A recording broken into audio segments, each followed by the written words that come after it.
Hello, welcome to साइक्रक India. आज हम थोड़ा बात करेंगे अपना प्रिपरेशंस के बारे में।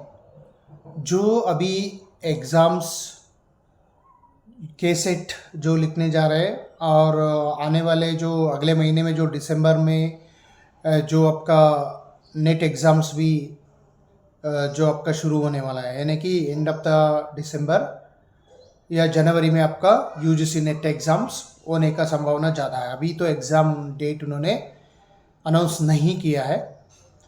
तो के सेट एग्ज़ाम्स जो है, कर्नाटका स्टूडेंट्स जो के सेट एग्ज़ाम लिख रहा है और कोई स्टूडेंट्स जो के सेट एग्ज़ाम का जो तैयारी कर रहे हैं वो नवंबर 2 में जो एग्ज़ाम्स लिखने जा रहे हैं।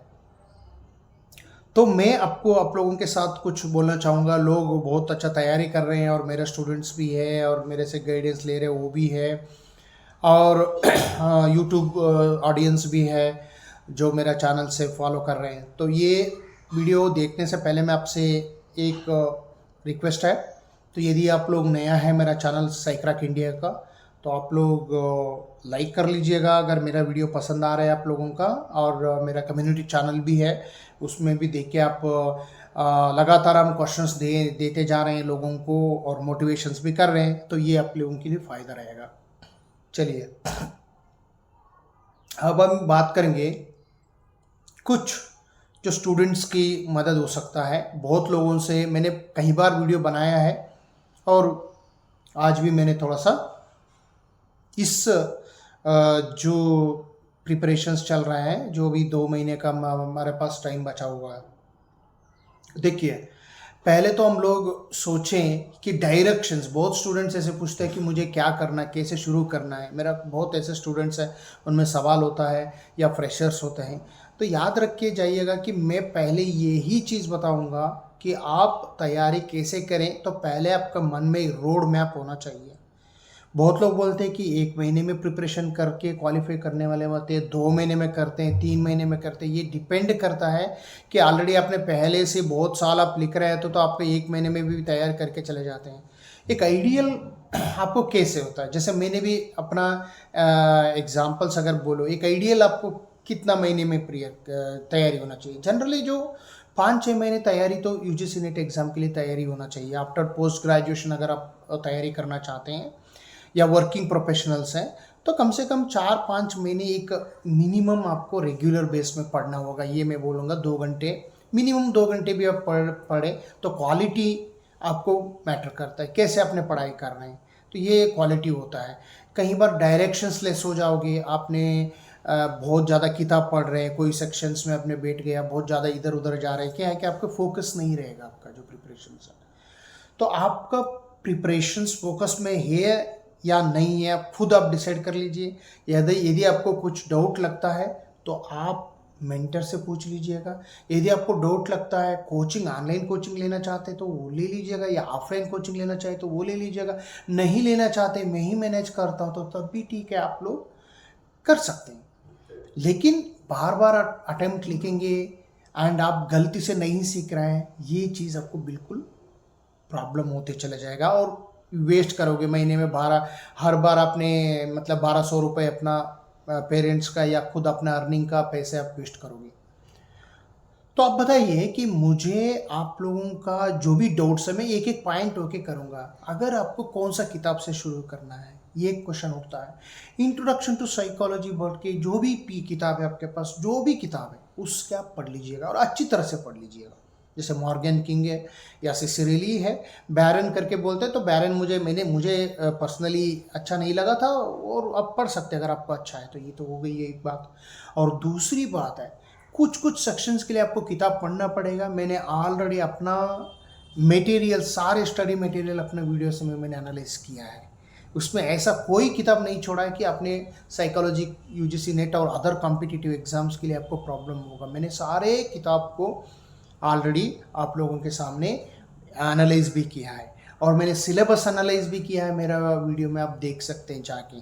तो पहले सिलेबस को ठीक ठाक से पढ़िए। हार्ड कॉपी रख लीजिएगा, 2-3 कॉपी हार्ड कॉपी रख लीजिएगा, और इंट्रोडक्शन टू साइकोलॉजी बुक रख लीजिएगा। और very very important, previous year papers आपको ज़रूरी है। बहुत लोग पूछेंगे कि कहाँ से कौन सा प्रीवियस ईयर पेपर पढ़ेंगे। 2018 से जब भी एनटीए ने अपना हैंड ओवर किया था, एनटीए से शुरू हुआ था तो 2018 से लेके 2024 तक का पेपर जो भी है अभी तक जो हुआ है ना, अभी 2025 का दिसंबर लिख रहे हैं आप, है ना। तो अभी तक जो भी 2018 से लेके कितना पेपर बन सकता है, तो कुल मिला के आपको 14-15 पेपर जो भी है, मतलब आराम से जनरली बता रहा हूँ, वो चीज़ आप डिस्कशन उसके बारे में आप डिस्कस कर सकते हैं, उसके बारे में आप पढ़ सकते हैं। जैसे अरियंत जो एक मैगजीन से या कोई प्रतियोगिता किरण करके है, उन्होंने क्वेश्चन पेपर छोड़ दिए। मैंने एक ही नाम नहीं बताऊंगा कंपनी का, जो भी, क्योंकि होता है कि कोई बायस हो सकता है, लेकिन मैंने दो जो मैंने बताया था वो चीज़ बताया। अरियंत में जो 20 ईयर्स का पेपर उन्होंने दे रखा है और सिर्फ क्वेश्चन पेपर एंड एनालिसिस भी दिया है। उस पेपर को आप देख के पढ़ सकते हैं। उसकी 2018 में कौन सा पेपर था, 2018 में कौन सा क्वेश्चंस आए थे, 2019 में कौन सा क्वेश्चन आया है, एरिया वाइज चाहिए लिख लीजिएगा, यूनिट वाइज आप लिख लीजिएगा। 2018 में कौन सा पेपर बनाए थे, 2019 में कौन सा, 20 में कौन सा, 21 में कौन सा, 22, 23, 24। जून में कई बार एक आध दो बार कैंसिल हुआ है कोरोना के टाइम में, उसको छोड़ दीजिएगा। 2018 मिलेगा आपको, 2019 मिलेगा, 2020 का पेपर है, 21 का पेपर है, 22 का पेपर है, 23 का पेपर है। इन पेपरों को, साइकोलॉजी पेपर को पहले एरिया के वाइज कैटेगराइज कर लीजिएगा। जैसे कि for example emergence of psychology हो गया, उसके बाद आप करेंगे रिसर्च मेथड हो गया, उसके साइकोलॉजिकल टेस्टिंग में कौन सा क्वेश्चंस पूछा है, पूछने का नज़रिया क्या है, व्यू पॉइंट्स कैसा है उनका। आप ऐसे ऐसे करके पहले समझ लीजिए उस चीज़ को। जब और उसके बाद आपका यूनिट 4 हो गया, यूनिट 5 में क्या पूछा है, यूनिट 5 के बाद यूनिट 6 में क्या पूछा है, यूनिट 7 में क्या पूछा है, यूनिट 8 में जो क्या पूछा है, यूनिट 9 में क्या पूछा है, यूनिट 10 में क्या पूछा है, उस तरीके से समझ लीजिए। और कोई टेंडेंसी क्या है, जैसे कि कुछ पेपर में मैंने देखा 2022 या 2020-19 में कुछ ऐसा पेपर में सोशल साइकोलॉजी में कम से कम जैसे कि 30-35 का क्वेश्चन था। तो हम अंदाजा लगाइए, रिसर्च मेथड जो है, रिसर्च मेथडोलॉजी है और साइकोलॉजिकल टेस्टिंग में सब कुल मिला के 30 क्वेश्चन तो आ ही जाता है। यानी कि सोशल साइकोलॉजी और ये जो मेथड है, ये जो रिसर्च मेथडोलॉजी है, यानी कि कितना क्वेश्चन हो गया, तो क्वेश्चन तो हो गए 60 के प्लस वहीं बन गए आपका।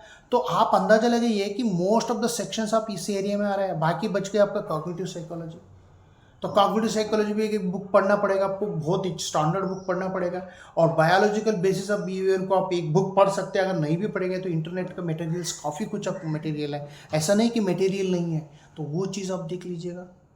तो उसको पढ़ के हर बात अगर मान के चलेगा, हमारे पास कितनी दिन बचा, अक्टूबर 20 है, 22 वैसे त्यौहार में चले जाएंगे, तो 2 महीने हमारे पास बचा है। मान के चलेगा, मैं 2 महीने मानता हूँ, हो सकता है दिसंबर में उन्होंने एग्जामिनेशन किया, फिर भी मैंने 60 दिन का आपको प्लानिंग बता रहा हूँ। मान के चलेगा अभी भी 10 दिन हमारे पास बचा है, तो यानी कि 70 डेज अगर आपके पास टाइम है, तो 70 डेज में आपने हर एक 10 दिन दे सकते हैं, 10 days for each unit, 10 day unit 1, और एक यूनिट, एक आध 2 यूनिट में अपने 5 डेज भी बना सकते हो। अगर मान के चलिएगा यूनिट 1 में 10 डेज दिया, यूनिट 2 को 10 डेज दिया, यूनिट 3 में 10 डेज दिया, यूनिट जो आपको थोड़ा इजी लगे उनमें आपने क्या किया, 2 यूनिट को 5-5 डेज में बांट दिया। तो उसमें आपको समझना चाहिए, उसमें मैंने सारे चीज़ पढ़ूंगा, उसमें जो जो क्वेश्चन आपने बैठ के emergency of psychology previous year question paper रखा, आपने उस चीज़ को आपने अच्छी तरह से डिस्कस किया, प्रैक्टिस किया, क्या क्या क्वेश्चन पूछ रहा है। आप गूगल में साथ रख लीजिएगा, गूगल में कोई सर्च कर सकते हैं। फॉर एग्जांपल मान लीजिए कोई क्वेश्चंस पूछा आपको, जैसे कि थेरावाड़ा बुद्धिज्म के बारे में question, which one of the following school teach about so and so. अब थेरावाड़ा बुद्धिज्म ऑप्शन था, तो सही आंसर थेरावाड़ा बुद्धिज्म था। तो थेरावाड़ा बुद्धिज्म को क्या करोगे, पहले अपने गूगल में सर्च कर लीजिएगा थेरावाड़ा बुद्धिज्म क्या होती है, क्यों क्वेश्चन पूछे एग्जामिनर्स, ठीक है। अगर कोई आपको क्वेश्चन पूछा दुर्गानंद सिन्हा के बारे में, जो मॉडल है, तो उन्होंने क्या, दुर्गानंद सिन्हा के बारे में थोड़ा सर्च कर लीजिएगा, इसमें उन्होंने क्या किया था, पॉवर्टी के बारे में, इंडियन साइकोलॉजिस्ट थे, उन्होंने क्या किया था, उसको थोड़ा अवलोकन कर लीजिएगा। जो भी क्वेश्चंस आपको ऑप्शन में सही आंसर है, सडनली आपको जाने की ज़रूरत नहीं कि भाई कौन सा आंसर है, उसको सोचने से पहले सोचिए। आपने 10 क्वेश्चंस कर लिया, पहले आप क्वेश्चन करो, आंसर करने की कोशिश करो। प्रीवियस ईयर पेपर में देखो 10 क्वेश्चन कर लो, 10 क्वेश्चन करने के बाद चेक कर लो कितना सही हुआ है। 4 सही हुआ है, 6 सही हुआ है, 8 सही हुआ है। यदि 8 सही हुआ है, 2 क्वेश्चन आपने क्यों गलत किया, कौन से एरिया में गलत किया आपने, उस चीज़ को ध्यान रखना चाहिए आपको। मैंने ऐसा ही करता था, और धीरे धीरे अभी आपको कोई question paper, previous year paper question paper ने करने की ज़रूरत नहीं है। थोड़ा टाइम लगाइए, कोई बात नहीं, 2 दिन बैठ के अच्छे से पढ़िए, ऑल सेक्शंस को डिटेल पढ़िए। अगर आपके पास ज़्यादा टाइम है, दिन रात भी अगर अपने 3 घंटे, 4 घंटे, 5 घंटे भी पढ़ सकते हो तो पढ़ सकते हो, मैच कर सकते हो, ये आपके ऊपर है। यदि आपने पहले से शुरू में करके पढ़ के आए, पिछले 6 महीने से आप पढ़ रहे हैं, तो जरूरी नहीं है आप बहुत ज़्यादा पढ़ने के लिए, 1-1 घंटे आप प्रीवियस ईयर पेपर को भी कर सकते हो। यदि आप नहीं पढ़ा है, अभी तो शुरू में किया, 1.5 महीने 2 महीने हुआ है, तो आप पढ़ते चले जाइएगा, बेसिक किताब पढ़ लीजिए ना, धीरे धीरे धीरे आप पढ़ते चले जाइएगा। हर एक दिन में 10 क्वेश्चंस भी अपने प्रैक्टिस करें। क्यों आपने 100 बार अब एक ही इकट्ठा लेके क्वेश्चन पेपर करोगे, 10 क्वेश्चन 1 यूनिट में कीजिए ना। ऑब्जेक्टिव क्वेश्चंस करें। मुझे पूछ रहा सर मुझे एमसीक्यू करो, कर लो, एमसीक्यू करने में कोई प्रॉब्लम नहीं है, ऑब्जेक्टिव क्वेश्चन करने में कोई प्रॉब्लम नहीं है। जितना आप कर लोगे फैक्चुअल इन्फॉर्मेशन तो मिलेगा, लेकिन कॉन्सेप्ट क्वेश्चन करिए। प्रीवियस ईयर पेपर से क्या फायदा है, वो कॉन्सेप्ट क्वेश्चंस देते हैं आपको, वो आपको रोड मैप देते हैं, कैसे क्वेश्चन एग्जामिनेशन पूछ रहा है, कैसे रोड मैप जाती है, उस तरीके से आपको पता लगेगा। The more you answer the previous year paper questions, the more you work on the previous year papers, you better informed. चाहे वो 2018 का क्यों ना हो, 2019 का क्यों ना हो, 2022 का क्यों ना हो, तो हर एक क्वेश्चन को कर लीजिए, एरिया वाइज समझ लीजिए कि क्या पूछ रहा है, तब भी आप अच्छी तरह से प्रिपेयर हो जाते हो, क्योंकि आप पेपर का हैंडल करने का एबिलिटी आपको तभी बढ़ सकता है, नहीं तो नहीं बढ़ेगा।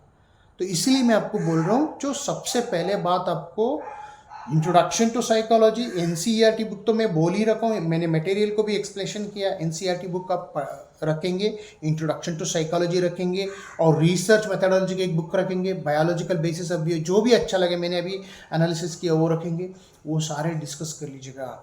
सारे आपने उस बुक को रख के एनसीईआरटी बेसिक कंसेप्ट मिलेगा आपको, इंट्रोडक्शन टू साइकोलॉजी पता लगेगा, सोशल साइकोलॉजी, सारे में उसी को डेप्थ पढ़ लोगे, साथ ही साथ प्रीवियस ईयर पेपर का रख लोगे। मैंने अभी बोला अरिहंत का हो या प्रात्युगित किरण का हो, जो भी गुप्ता का हो, जो भी बुक है आपके पास जो प्रीवियस ईयर पेपर्स है, उस चीज़ को आपने 10-10 क्वेश्चन कर लीजिएगा प्रैक्टिस, 1 घंटे हो। और पेपर 1 भी नहीं भूलना है, पेपर 1 को भी ऐसा ही करना, जो भी आपका उपकार का है रख सकते हो, अगेन अरिहंत का भी मिला है, जो भी आपका पेपर 1 मटेरियल्स है, उस चीज़ को आप पढ़ सकते हैं। उसमें आपने सुबह का वो पेपर प्रैक्टिस कर ली 1 घंटे, और दोपहर में या जो मैंने ऐसा करता था, मैंने पहले शुरुआत में पेपर 1 का मैंने कर लेता था, पेपर 1 सुबह का मैंने ख़त्म कर लेता था, जो भी करके। तो एरिया जो भी आपका लग रहा है कि मैं थोड़ा सा उसमें वीक हूँ, उस एरिया को आप शुरू कर लीजिएगा प्रैक्टिस करना। यूनिट 1 हो गया, आपने 10 दिन का प्रोग्राम में यूनिट 1 कर लिया, अगले 10 दिन में आपने यूनिट 2 कर लिया, और सारे क्वेश्चंस को शुरुआत में वहीं आपने प्रैक्टिस कर लीजिएगा। ज़रूरत हो गई तो आपको लगता है कि नोट्स बनाना है, नोट्स बनाना तो आपको डिटेल्स नोट्स नहीं बनाना है, आपको हर एक क्वेश्चंस का, फॉर एग्जांपल मैंने अभी बताया थेरावाड़ा बुद्धिज्म के बारे में बात करते, थेरावाड़ा स्कूल्स के बारे में आपको पॉइंट आया, वो आंसर था, सही आंसर था, तो आप लिख लीजिएगा थेरावाड़ा स्कूल के बारे में 10-5 उसके इंपॉर्टेंस है, थोड़ा सा लाइन बना के लिख लीजिएगा। तो ऐसा पूरी की पूरी 15 से लेके 20 साल का क्वेश्चन या 15 साल का क्वेश्चन, आपको 15 ईयर्स पेपर का जो भी आंसर आपको मिलेगा वो पॉइंट्स बनेगा आपका, वो अच्छा नोट्स बन के रहेगा। आपको आधा पेज या छोटा सा 10 लाइन का नोट्स बनाइएगा। जब भी आप गूगल में सर्च करोगे इसका मतलब क्या हुआ था, जरूरी नहीं कि सारे किताब आप पढ़ते चले जाओगे, बहुत वास्ट होगा। जो भी कुछ स्केल के बारे में आपने समझ लिया, स्टैटिस्टिक्स के बारे में आपको समझ लिया, थोड़ा सा अगर मान के चलिएगा आप क्वेश्चन कर रहे थे, कोई आंसर था नॉर्मल डिस्ट्रीब्यूशन कर्व, जो है नॉर्मल डिस्ट्रीब्यूशन कर्व होता क्या है ना, तो उसके बारे में थोड़ा समझ लीजिए। जरूरी नहीं है आपने पूरा स्टैटिस्टिक्स किताब पढ़ के चले जाओगे, थोड़ा समझ उससे रिलेटेड आप पढ़ के चलिए जाइएगा। फॉर एग्जांपल आपको ऐसा भी समझने की मजबूर करना पड़ा कि भाई जो आपका कोई भी जैसे कि आपका पी वैल्यूज है, पी वैल्यू क्या होता है, पी वैल्यू का less than P value, more than P value का मतलब जितना आपको समझने की कोशिश करोगे, वैलिडिटी के बारे में आपको समझ में आएगा कि एक ऐसा इंटरनल वैलिडिटी है ना। तो जो भी क्या होता है इंटरनल वैलिडिटी का टाइप्स क्या होती है, जब भी आप वैलिडिटी रिलेटेड क्वेश्चन पूछ रहे हो उससे कुछ पॉइंट्स, ऐसा पॉइंट्स मिलता है उसको नोट्स बनाइए। तो ऐसा नोट्स बनाने के वो एग्जामिनेशन पॉइंट ऑफ व्यू आपके होने की वजह से आपको कोई प्रॉब्लम नहीं रहेगा। तो ऐसा मैं आपको बताना चाह रहा हूँ, आप उसी तरह से प्लान अपना बनाइए। उस तरह से प्लान आपको बनाने की वजह से आपका स्ट्रैटेजी जो रहेगा वो सही रहेगा। ये स्ट्रैटेजी अब पेपर 1 को भी रखना है, सेम पैटर्न्स रखना है जैसे एनटीए नेट जो शुरुआत हुआ था 2018 या 2019 से लेके आपने 2000 पिछले 10 साल का अपने पेपर को एनालाइज कर लीजिएगा, यही सबसे बेटर रहेगा। बहुत लोग मेरे से कोचिंग नहीं ले रहे हैं, वो अलग बात है, मैं ये नहीं बोल रहा हूँ कि भाई मेरे से ही ले लो, किसी मेंटर से ले लो या खुद अपने तैयारी कर रहे हैं तो आप ऐसा स्ट्रैटेजी अपना बनाइए। मैंने अब तो ओपनली बताया कि मेरा स्ट्रैटेजी क्या था, मैंने ऐसे स्ट्रैटेजी किया था। हालांकि मैंने अपना गलती से नहीं सीखा था, मेरा पिछले जो अटैम्प्ट थे वो सारे अटैम्प्ट मैंने ऐसा देता था, लेकिन मैंने पेपर 1 में भी बदलाव लेके आया और मैंने कभी भी, जैसे मेरा 1 महीने आ गया, 1 महीने बचा था एग्ज़ाम, तो मैं क्या करता था, मैं 20-25 क्वेश्चंस प्रैक्टिस करता था। मैंने प्रीवियस ईयर पेपर के अलावा जो भी कुछ ऐप्स को मैंने खरीदा था, मतलब 200-300 रुपये का जो भी कुछ खरीद के ऐप्स मिलता था मुझे, तो उसमें मैंने क्वेश्चंस को प्रैक्टिस करता था। मैं वॉकिंग कर रहा था तब भी मैंने प्रैक्टिस करता था, जब भी मुझे टाइम मिले तो मैं प्रैक्टिस करता था, देखता था कि मेरा कितना क्वेश्चन हुआ। 25 क्वेश्चन मैंने प्रैक्टिस करता था तो मुझे कितना सही हुआ 25 में। कई बार मुझे 15 क्वेश्चन होता था, कई बार 16 सही होता था, 18 सही होता था, 19 सही होता था, कई बार 22 सही होता था, तो मैं खुश हो जाता था। 22 सही होने के बाद तो ये तो अच्छी बात है। तो मुझे अंदाज़ा लगता था कि मुझे इतना पेपर, अगर यदि मैं आज भी मैंने जो रियल यूजीसी पेपर नेट निकला तो मेरे मतलब 100 में मेरा इतना क्वेश्चन तो आएगा, इतना मुझे पक्का था। 62 यानी कि 70 क्वेश्चन तो मेरा आ ही जाएगा। तो मेरे इतना आइडिया आया था, जब मैं असली एग्जाम लिखा तो मेरा 68 मार्क्स आ गया। तो इसका मतलब ये हुआ है ना कि आपका जो अंदाज था उसी के नियर आपने पहुंच गया। और पेपर 1 का भी मेरा ऐसा ही था, तो मेरा 25, 22, 23 मार्क्स आता था, तो मैंने जो क्वालिफाई हुआ था मेरा 34 मार्क्स आया था, जो अच्छी मार्क्स है कंपैरेटिवली, जो क्वालिफाइंग मार्क्स था मेरा ईडब्ल्यूएस कैटेगरी में जो मैंने पेपर लिखा था। अब ये देखिए ना, इस तरीके से जो आप लोग प्लानिंग बना के तैयारी करें। यदि आप लोग कोचिंग नहीं लेना चाहते, यदि आप लोग आपके मन से जो भी अच्छा लगता है वही कर लीजिए, लेकिन आपको जब तक आपको प्रीवियस ईयर पेपर को आपने छोड़ दोगे, उसी फॉलो नहीं करोगे, आपने ट्रैक से भटक जाओगे, आपका ट्रैक भटक जाएगा। ठीक है ना। तो उस चीज़ को ट्रैक से आपको भटकने ना दे। जो भी कुछ करना है गाइडेंस लें, अगर नहीं पता आपको लगा, कंफ्यूजन लगा तो गाइडेंस ले लीजिएगा, डायरेक्शन ले लीजिएगा, मेंटर की ज़रूरत पड़ेगा तो ले लीजिएगा। अगर नहीं है, मैं डायरेक्शन अच्छा चल रहा है तो वेल एंड गुड है। तो ऐसा आपको करना है। तो आप हमेशा सोच लीजिएगा कि मटेरियल्स भी ऑथेंटिक हो और ज़्यादा भी नहीं पढ़ना और डेप्थ पढ़ना है, जो भी पढ़ रहा है उसको डेप्थ समझना है। तो इसी तरह से आप लोगों का अच्छा साबित होगा, क्योंकि इस 70 डे में आप लोग कैसे तैयारी करना, मैंने ये चीज़ आपको बता दिया। जब तक आपका नोट्स है, मैंने बताया आपको ज़्यादा नोट्स बनाने की ज़रूरत नहीं है, शॉर्ट नोट्स बनाइए, शॉर्ट कॉपीज ऑफ नोट्स बनाइए, ये आपके लिए बहुत ही इंपॉर्टेंट रहेगा। तो ये चीज़ मैंने आपको बताया कि मैंने बहुत दिन से सोच रहा था कि आप लोगों को ये वीडियो बना लो। बहुत लोग तैयारी में कर रहे हैं, तैयारी में लगी हुई है, तो लेकिन इस चीज़ को आप याद रख लीजिएगा, जो स्टूडेंट्स प्रीवियस ईयर पेपर को फॉलो करेगा, उसको पैटर्न्स को समझ लेगा, नहीं तो नहीं कर पाएगा। क्योंकि एग्जामिनेशन टाइमिंग्स में आप लोग क्वेश्चन पेपर का प्रैक्टिस नहीं है तो आप लोग अच्छी तरह से प्रैक्टिस नहीं कर पाएंगे। तो इसी वजह से मैं आप लोगों को बताने जा रहा हूँ। ये थोड़ा सा मेरा लॉन्ग वीडियो था, आप लोग समझ लीजिएगा कि बहुत अच्छी तरह से आपको सक्सेसफुल रहेगा कि मेरा स्ट्रैटेजी। यदि आप लोगों का ऑनलाइन कोचिंग है, 70 डे का मैंने मेंटरशिप भी किया है और क्रैश कोर्स भी है मेरा, तो आप पर्सनली मुझे कांटेक्ट कर सकते हैं। नीचे दी गई मेरा कांटेक्ट नंबर यूटिलाइज करके आप मुझे पूछ सकते हैं। और अदर कोई कॉम्पिटिटिव एग्जाम्स है, CUET एग्जाम्स हो गया, MPhil एंट्रेंस हो गया, PhD एंट्रेंस हो गया, उसके लिए तो हमारा ऑलरेडी, आप लोगों की यदि फाइनेंशियली प्रॉब्लम्स हैं तो हम लोग डिस्काउंट रेट में भी दे देंगे। और इसके अलावा आपको नहीं लेना चाहते, हम खुद ही करना चाहते, तो हमारा यूट्यूब तो यही है, हम लोग ऑलरेडी बहुत अच्छा इन्फॉर्मेशन दे रहे हैं उस चीज़ में, तो आप उस तरीके से कर लीजिएगा। और आपको कोई भी डाउट्स है तो मैं हमेशा आप लोगों के 24 आवर्स में आपके लिए तैयार रहता हूँ। मैं आपको डाउट्स क्लियर करता हूँ, मेरा स्टूडेंट हो या मेरा ऑडियंस हो, जो भी स्टूडेंट फॉल करे ऑल इंडिया लेवल, आपको जो भी प्रॉब्लम्स होते हैं तो उसके लिए मैं तैयार करता हूँ। तो आप मुझे कॉल कर लीजिएगा, मैं बिल्कुल हैप्पी हूँ, I am ready to happy. यदि आप लोग पर्सनल कोचिंग लेना चाहते तो भी ठीक है, मैं आपसे मदद करूँगा आप लोगों को जो भी कुछ है। Thank you so much, thank you. And देखते रहिएगा मेरा साई क्रैक इंडिया यूट्यूब चैनल पर। One of the main source है ऑल कॉम्पिटिटिव एग्जाम्स के लिए। Thank you so much and share with your friend.